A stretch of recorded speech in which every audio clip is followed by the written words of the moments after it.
Estudo do livro de Jó, a partir do capítulo 34, a página é a 745, 34 do 16 ao 30. Acaso quem odeia a justiça poderá governar? Eliú desenvolve o argumento precedente de que não se pode pressupor que o governador do universo seja injusto.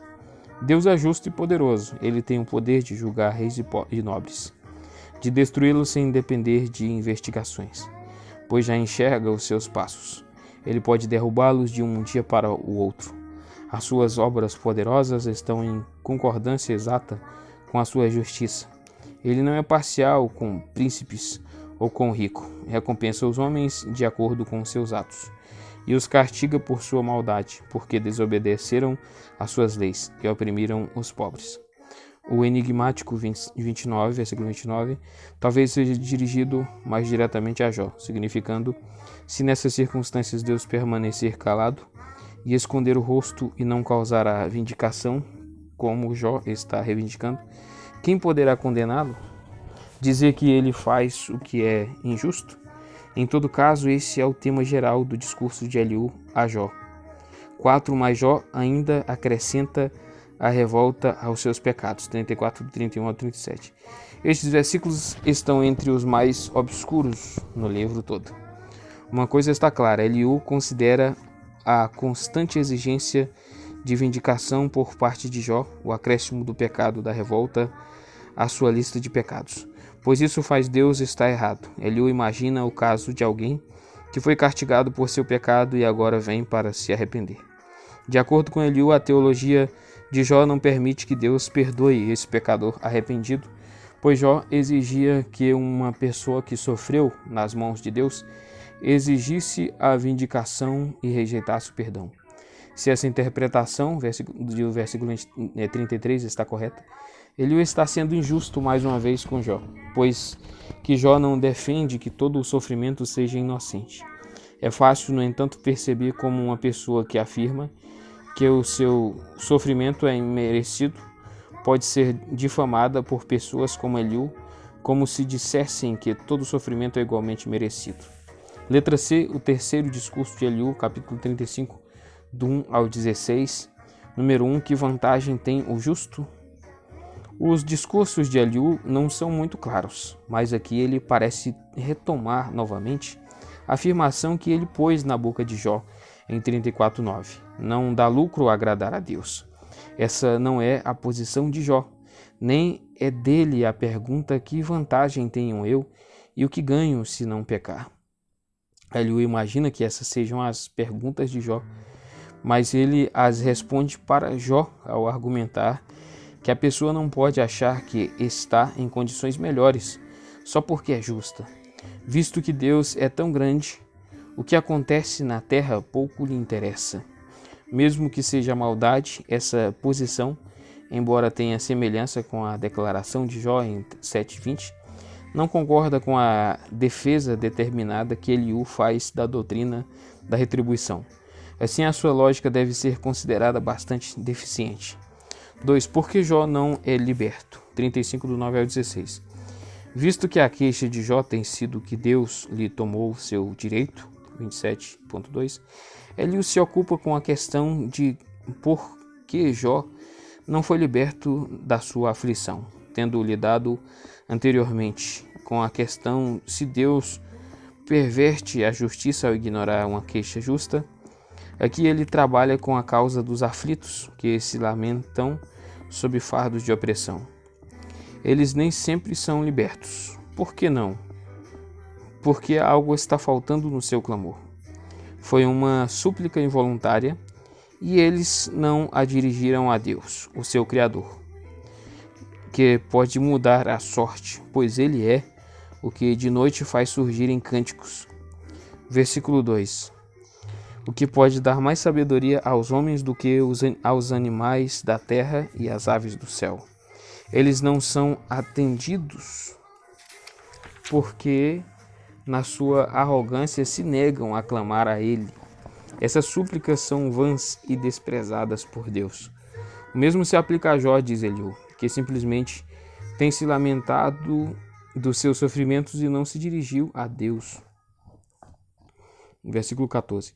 Mais uma vez Eliú erra o alvo. Ele certamente não estava ouvindo quando Jó falava.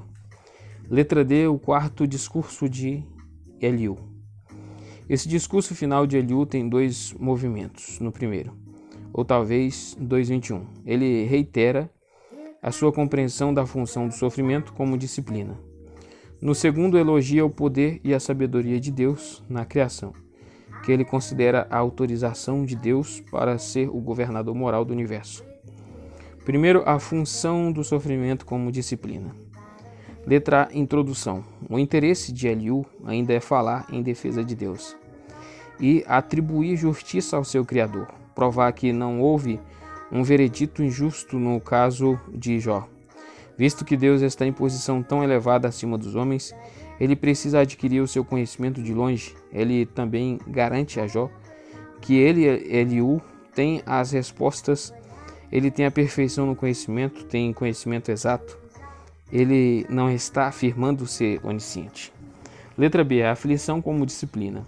Ao começar com a causa dos justos, em contraste com os maus, Eliú afirma a doutrina usual da sabedoria, segundo a qual Deus não poupa a vida dos ímpios, mas garante os direitos dos aflitos. A sua contribuição particular vem quando ele reflete acerca da situação dos justos que caem em sofrimento, um tema muito próximo da situação de Jó. Eliú argumenta que os justos nesses casos, são censurados por suas transgressões, passadas ou futuras. O hebraico não deixa isso claro, e recebem a ordem de se arrepender do mal que praticaram.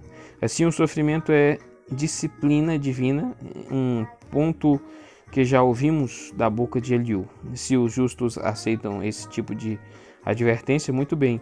Senão, eles sofrem o destino dos malfeitores e morrem na ignorância, sem terem aprendido coisa alguma da disciplina divina.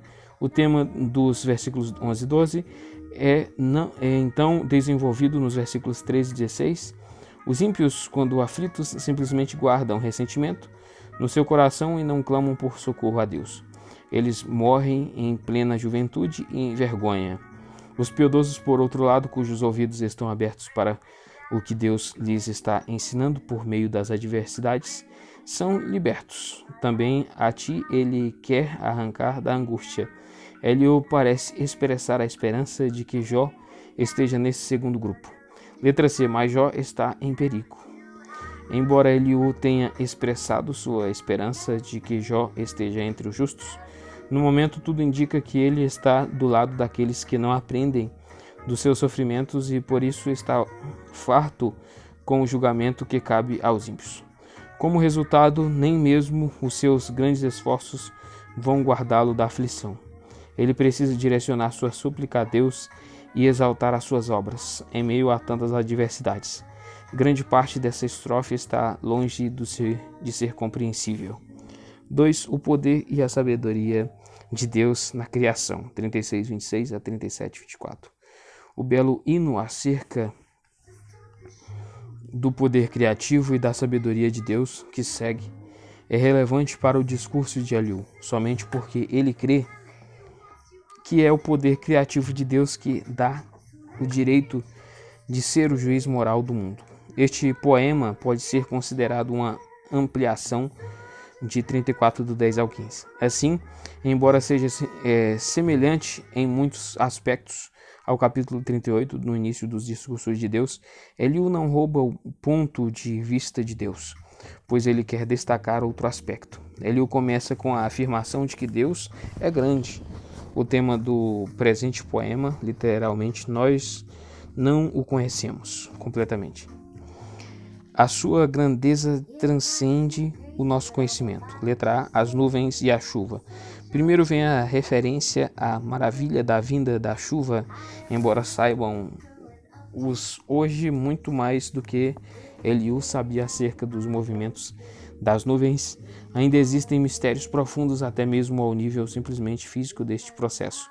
Para Eliú, no entanto, a maravilha da chuva e dos relâmpagos vai além dos seus aspectos meteorológicos.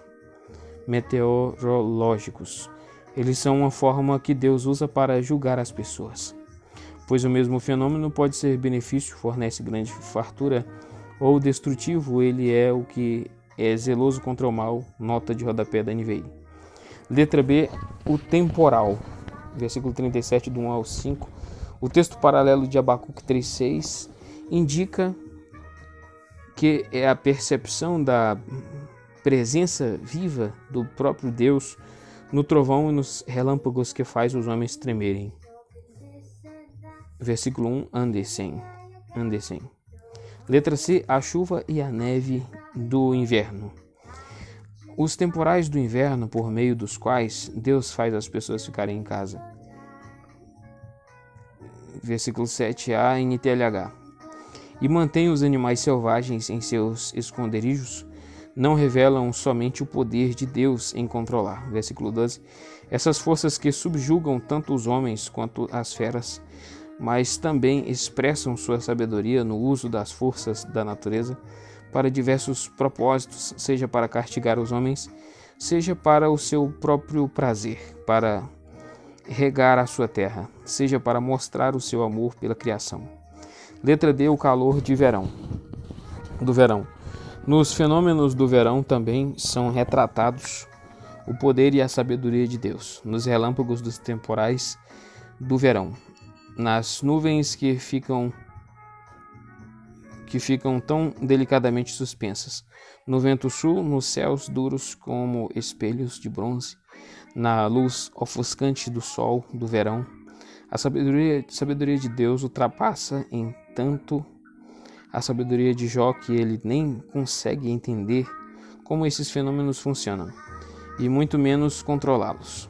A temível majestade de Deus é tão grandiosa, aliás, que Eliú afirma que, na verdade, ela é inacessível. E aí ele lança um desafio irônico a Jó. Diga-nos o que devemos dizer a ele, mas nega logo em seguida que seja possível fazer isso, pois não encontramos palavras envoltos que estamos em trevas. Para sermos diretos, embora possamos estar seguros de que Deus está exaltado em poder e em justiça, o fato é que o Todo-Poderoso está fora do nosso alcance. Versículo 23. Não temos acesso a ele. Essa é exatamente a posição que Jó está rejeitando o tempo todo, por meio da sua insistência repetida de que Deus deveria responder pessoalmente às suas queixas. Ela é refutada com eficácia por meio da aparição pessoal de Deus no capítulo seguinte. Número 6. Os discursos de Javé, 38:1 e 42:6 a 42:6. Os discursos de Javé a Jó são extraordinários, tanto por aquilo que omitem, quanto por aquilo que contém. Em primeiro lugar, é de admirar, mas certamente da mais alta importância, que Deus não faça referência alguma a qualquer pecado ou falhas por parte de Jó, como os que os amigos insistiam em atribuir a Jó e que o próprio Jó exigia que lhe fossem mostrados. Está claro então que Deus não tem nada contra Jó, nem mesmo as suas palavras impetuosas. São motivo de repreensão. Acima de tudo, a importância dos discursos divinos para Jó e para a mensagem do livro não está tanto no que eles contêm, mas no simples fato de que estão aí. A sua presença mostra que a pessoa que clama a Deus com determinação, mesmo que seja por raiva e frustração, no final das contas vai conseguir conversar com Deus, e essa vai ser uma conversa que conduz ao alívio da tensão. Esses discursos divinos, porém, são marcantes também por aquilo que contém. Longe de tratarem dos assuntos da inocência e da culpa propostos por Jó, e longe de justificarem os caminhos de Deus com o homem, eles se ocupam inteiramente com a natureza, com o mundo da criação. Seja quando Deus retrata, como no primeiro discurso, a ordem cósmica e faz desfilar diante de Jó, por assim dizer, uma coleção de animais da sua criação, seja quando descreve, como no segundo discurso, com belos detalhes, a aparência e os hábitos do hipopótamo e do crocodilo. Ele fala somente do mundo da natureza e não conta nada a Jó que este já não sabia. O seu propósito não é dar lições de cosmologia ou história natural a Jó, e certamente não é intimidar Jó com exibições deslumbrantes do seu poder e sua inteligência, mas das quais Jó nunca duvidou por um instante sequer, mas é convidar Jó para que reconsidere o mistério, a complexidade e a impenetrabilidade do mundo que Deus criou. Ele espera que Jó perceba, e Jó não é lento em captar isso, que a ordem natural é análoga à ordem moral do universo. Muito disso permanece além da compreensão humana. Algumas coisas parecem terríveis, fúteis ou temíveis, mas tudo é obra de um Deus sábio, que fez o mundo do jeito que serve aos seus propósitos. Letra A. O primeiro discurso de Javé 38.1 a 40.2. Este discurso consiste em grande parte em uma série de perguntas dirigidas por Deus a Jó.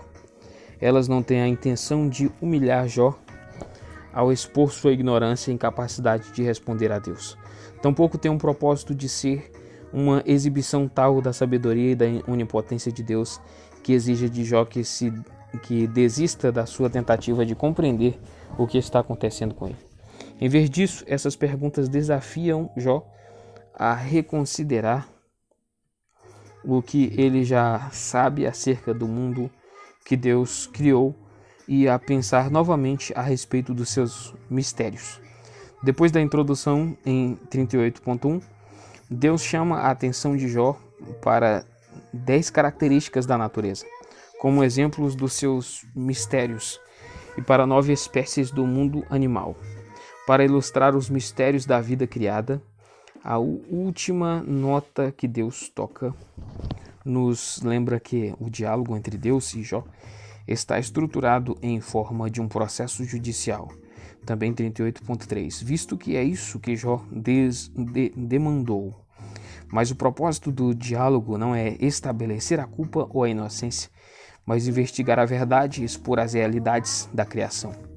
Número 1, introdução 38.1. Finalmente Jó recebe a resposta que tão ardentemente esperava. Entre as suas últimas palavras estava a súplica: que o Todo-Poderoso me responda. 31.35. Todos os apelos de Jó por um confronto com Deus foram expressos em linguagem judicial. Ele pensou num ambiente relativamente calmo e pacífico de um tribunal, mas esse não foi o ambiente que Javé escolheu. Deus fala do meio da tempestade, pois o objetivo dele não é discutir com Jó, mas deixar claro para ele quanto às questões acerca do governo do universo estão além da compreensão de Jó. A tempestade tradicionalmente acompanha a revelação de Deus. Embora seja amedrontadora e já tenha aparecido no livro de Jó como força destrutiva, ela significa para Jó que Deus não tem a intenção de se manter distante dos sofrimentos dele, mas vai se encontrar com ele onde está e se revelar a ele.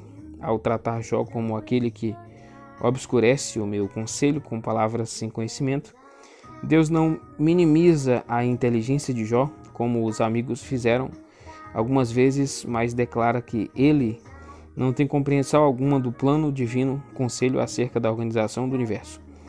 Já não poderia contestar o fato de que a sua falta de percepção dos propósitos de Deus de fato tornava esses planos escuros e fazia os atos de Deus parecerem arbitrários. Mas ao incentivar Jó a se preparar como simples homem, a palavra tem conotação de guerreiro, e a ação é o preparo para uma tarefa difícil ou para a batalha. Jeremias 1,17, Isaías 5,27. Deus não está escarnecendo de Jó, mas o encoraja a usar toda a sua força mental para compreender a mensagem que ele vai lhe transmitir de forma indireta. Jó, como homem, não é humilhado como um verme inútil, mas confrontado como alguém que é convidado a discutir com Deus acerca dos mistérios cósmicos.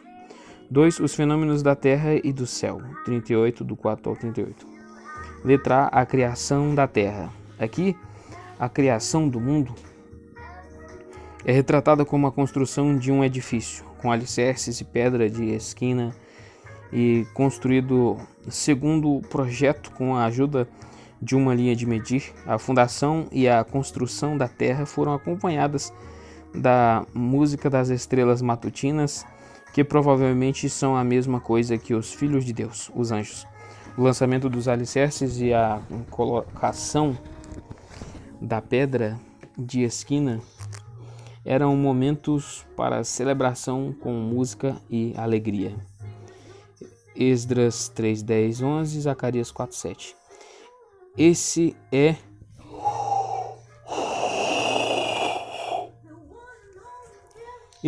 é só um dos muitos retratos bíblicos da criação, pintados com elementos da obra criativa humana. Não deve ser compreendido literalmente como a concepção hebraica da estrutura do universo. O seu propósito, como o de outras perguntas retóricas no capítulo, não é humilhar Jó, mas fazê-lo refletir acerca da abrangência das capacidades de Deus que estão além da sua compreensão. B. A criação do mar. O mar é retratado como tendo nascido do ventre materno de uma mãe anônima e que foi envolto por Deus em um cobertor de nuvem e de neblina. Mas é também uma forma ameaçadora que precisa ser mantida nos seus limites, fechada atrás de portas e barreiras.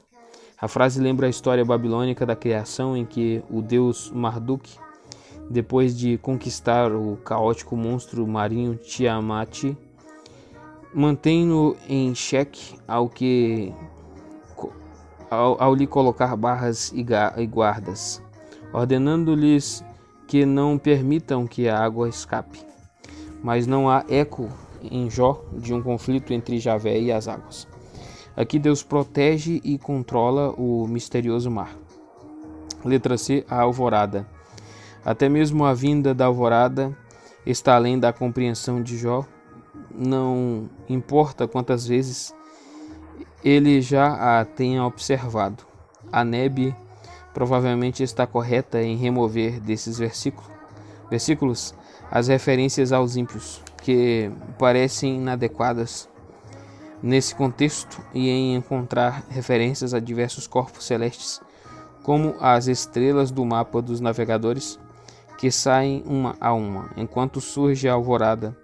Muito pitoresca é a linha que retrata o início do dia realçado, o horizonte em relevo como o barro sob o sinete, até que todas as coisas se destaquem como as dobras de um manto. Letra D. O manto subterrâneo, abaixo da terra, há todo o domínio de criaturas desconhecidas ao homem, apesar de seu conhecimento da mineração, as nascentes do mar, as fontes das grandes profundezas que alimentam as águas do mar e a terra da morte, retratada como uma cidade com portas e porteiros da terra da sombra, a terra ou o mundo cuja vastidão Jó não consegue compreender provavelmente, é a terra da morte, o mundo subterrâneo. Letra E. Luz e trevas. Luz e trevas são consideradas entes separados que têm a sua habitação determinada desde o tempo da criação, e a qual retornam na época devida. Jó não sabe como escoltar cada uma no seu caminho para casa. Ao contrário da sabedoria, o artífice mor de Deus. Provérbios 8, 22 e 23. Ele nem tinha nascido na época da criação delas e no tempo da determinação do seu lugar de habitação.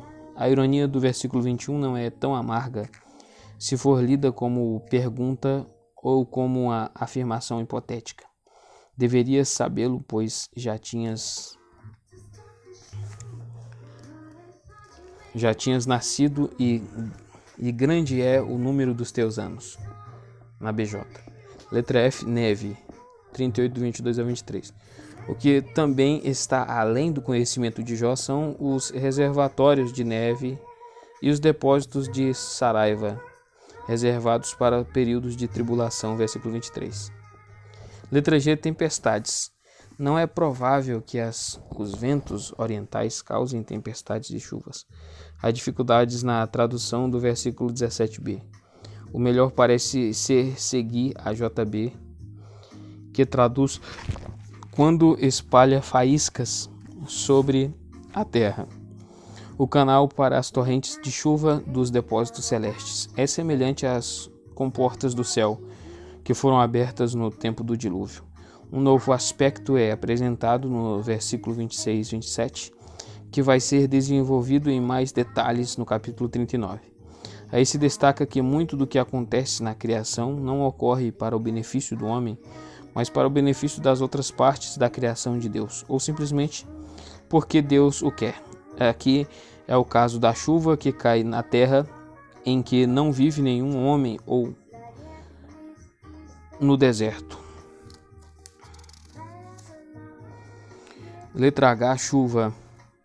Na mitologia cananeia, Baal, o deus da tempestade, poderia ser considerado o pai da chuva, e uma das suas filhas era chamada Thalia, o orvalho.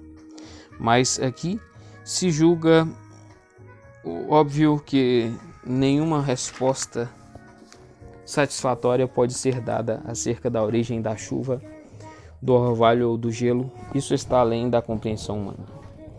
As constelações 38 e 31, a referência a diversas constelações entre as estrofes que tratam da chuva e das nuvens,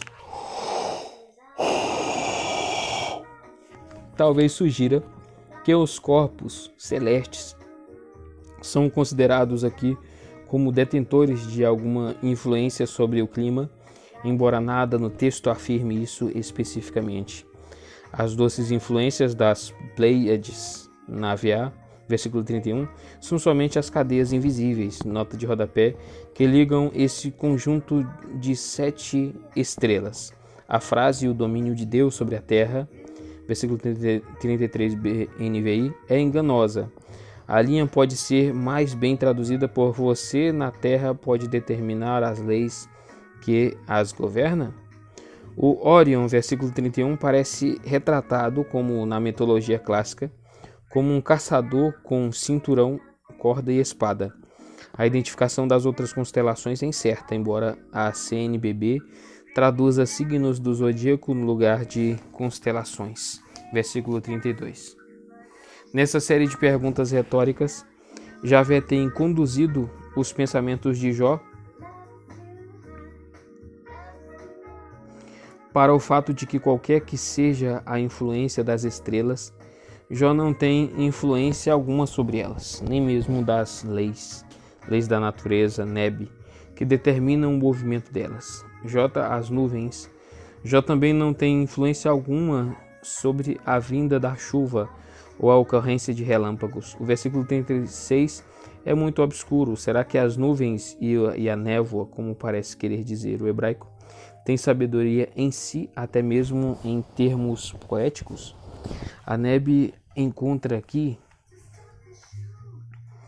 uma referência à sabedoria de Deus, envolta em trevas e segredo, enquanto a Nab acha que o versículo originariamente seguia o versículo 40 e era uma referência à sabedoria do galo, que na tradição judaica possuía a inteligência para discernir entre a noite e o dia, semelhante na BJ. A tradução da NVI apresenta uma frase que parece fora de lugar, a descrição pitoresca da chuva causada por Deus, que despeja cântaros de água dos céus. Não tem a intenção de ser entendida literalmente, assim como não deve ser interpretado literalmente o canal para a chuva que apareceu anteriormente.